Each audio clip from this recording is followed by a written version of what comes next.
Buenos días, buenas tardes o buenas noches, queridos oyentes. Les brindo este saludo porque no sé en qué horario me estén escuchando ustedes. Mi nombre es Ivana Rojas Gutiérrez, fonoaudióloga de profesión y amante de la educación. Les saludo desde Barranquilla, mi ciudad natal, enviándoles un caluroso abrazo hasta el lugar donde ustedes nos escuchan. Damos la bienvenida a Dosis Educativa, un espacio pensado para reflexionar, aprender y conversar sobre temas que transforman la educación.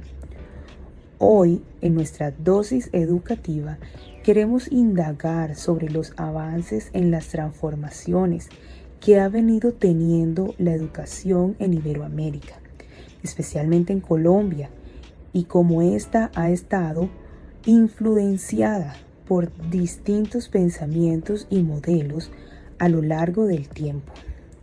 Quiero iniciar generando con este conversatorio ideas, pensamientos y comentarios que nos aclaren el panorama de lo que ha venido siendo el proceso educativo, contextualizándolo en las prácticas pedagógicas de nuestro país.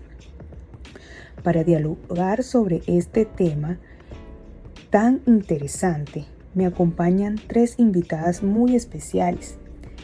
Dismari Maza, licenciada en Español y Literatura, con amplia experiencia en educación inicial y primera infancia.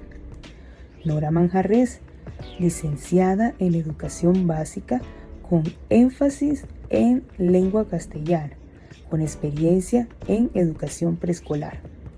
Y también nos acompaña Yesenia Romero, licenciada en Español y Literatura, con trayectoria en educación inicial.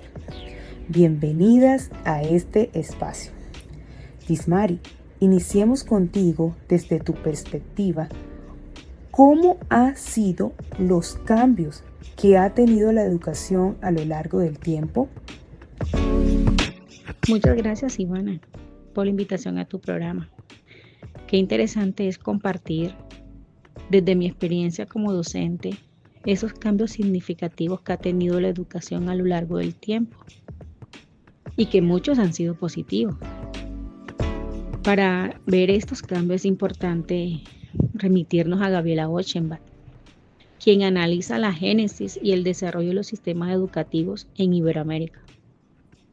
Ella plantea que estos sistemas se construyeron bajo los movimientos que en su defecto la mayor parte proviene del exterior. Esto quiere decir que nuestra educación ha estado fuertemente influenciada por estos modelos extranjeros, como es el europeo, los religiosos y el norteamericano. Esta autora nos hace referencia. Un ejemplo muy claro es la difusión del método de enseñanza mutua y Lancasteriano, que había sido desarrollado en Inglaterra para la educación de las clases populares y que permitía, mediante el empleo de monitores y auxiliares, educar simultáneamente a una gran cantidad de niños en un mismo aula. Estos modelos fueron muy importantes en nuestro país, Colombia, durante esos siglos, específicamente en el siglo XIX. Porque aún aquí en Colombia las instituciones educativas siguen con estos modelos tradicionales, como lo es los horarios rígidos, la organización por grados según la edad, división de áreas del conocimiento, el docente como una figura de autoridad, un solo docente para muchos alumnos, repetición y memorización de las áreas del saber, asignaturas como religión y entre otras. Todas estas características tienen influencias extranjeras, pero es importante también resaltar los avances que ha tenido y que se han venido dando a lo largo del tiempo, especialmente en la educación inicial, reconociendo al niño como un sujeto activo en su proceso de desarrollo desde los primeros años de vida para garantizar en ellos un desarrollo integral. Qué interesante ese punto de vista, Dismari. sobre todo eso de entender de dónde viene todo y cómo la educación inicial se convierte en la base del desarrollo del individuo. Ahora, Nora, desde tu experiencia en la educación preescolar, ¿cómo has percibido estos cambios en los procesos de enseñanza-aprendizaje? Buenos días, querida audiencia. Buenos días, colegas. A ti, Ivana, gracias por la invitación a este maravilloso programa Dosis Educativa. En esta linda mañana les quiero hablar desde mi experiencia como docente de aula en grado preescolar. He podido notar cambios significativos en la forma en que se desarrollan los procesos de enseñanza-aprendizaje. Hoy en día, la educación ha evolucionado hacia prácticas más centradas en los niños, donde reconocemos sus necesidades, sus intereses y sus ritmos de aprendizaje. Ya no se trata solo de transmitir conocimiento. Hemos avanzado en escenarios donde se generan experiencias significativas que permitan el desarrollo integral de los estudiantes. En este sentido, y teniendo en cuenta lo que plantea Pérez y Draga en su análisis sobre la educación en Colombia, es importante recordar que en sus inicios, especialmente en la época colonial del siglo XVI, la educación estuvo muy influenciada por la religión católica, las decisiones políticas y los gobiernos de ese entonces. Además, en esa época los modelos pedagógicos que se aplicaban venían del exterior y eran bastante elitistas, es decir, estaban dirigidos solo a ciertos grupos sociales. En ese entonces, la enseñanza se centraba principalmente en aprender a leer, a escribir y a contar. Pero si lo miramos desde la actualidad y también desde mi experiencia, puedo decir que la educación en Colombia ha cambiado mucho, es más inclusiva, llega a los diferentes contextos sociales y desde los primeros años de vida de las personas. Busca fortalecer el desarrollo integral de los niños y niñas. También se ha dado paso a una formación más crítica y lo más importante, el uso y la aplicación de las nuevas tecnologías y prácticas inclusivas que han permitido un aprendizaje más significativo y más creativo en nuestros niños. En este sentido, puedo decir que la educación ha dejado de ser tradicional para convertirse en un proceso más participativo, más integral, más creativo y más centrado en las necesidades de nuestros estudiantes. Súper al lugar tu reflexión, Nora.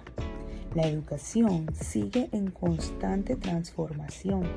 Es momento de escuchar a nuestra tercera invitada. Bienvenida, Yesenia. Muchas gracias, compañera.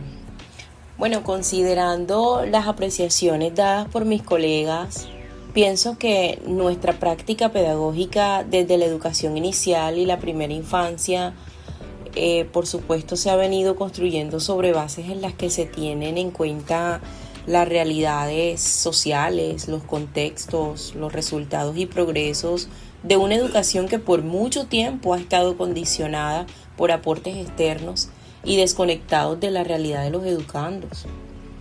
Es como si estuviéramos por fin despertando hacia una educación en la que el niño deja de ser pasivo y se convierte en un sujeto activo que cuestiona, que piensa y construye conocimiento. Con la política de atención integral a la primera infancia, se reconoce al niño y a la niña como sujeto de derechos, como sujeto activo y con una voz visible. Es decir, si tenemos en cuenta lo que plantea Miguel Maldonado, la pedagogía crítica surge precisamente para cuestionar la idea de sujetos pasivos en la educación. No se trata solo de transmitir conocimientos. Es necesario romper con todas esas estructuras tradicionales de dominación en la educación. Aunque han pasado muchos años, el desencanto europeo del que nos habla el autor sí ha dejado una huella importante. Al menos en educación inicial se ha visto reflejada. Y creo que hemos avanzado, vamos por buen camino, pero aún falta mucho por hacer. Actualmente estamos entendiendo la educación como esa práctica transformadora en la que el docente asume un rol reflexivo y crítico. En la educación inicial ya se están evidenciando estos procesos. La meta es llegar a cada uno de los niveles educativos bajo la necesidad y la idea de seguir transformando las realidades de tal manera que la pedagogía pueda ser crítica y emancipadora. Por supuesto, ese sigue siendo el llamado. Sin duda alguna, la educación se ha transformado a lo largo del tiempo y nos transforma. Comprender su historia nos permite contextualizarnos y proyectar mejores prácticas e intervenciones para el presente y el futuro. Agradecemos a nuestras invitadas por compartir sus experiencias y reflexiones, y a ustedes oyentes por acompañarnos en esta dosis educativa. Hasta una próxima oportunidad.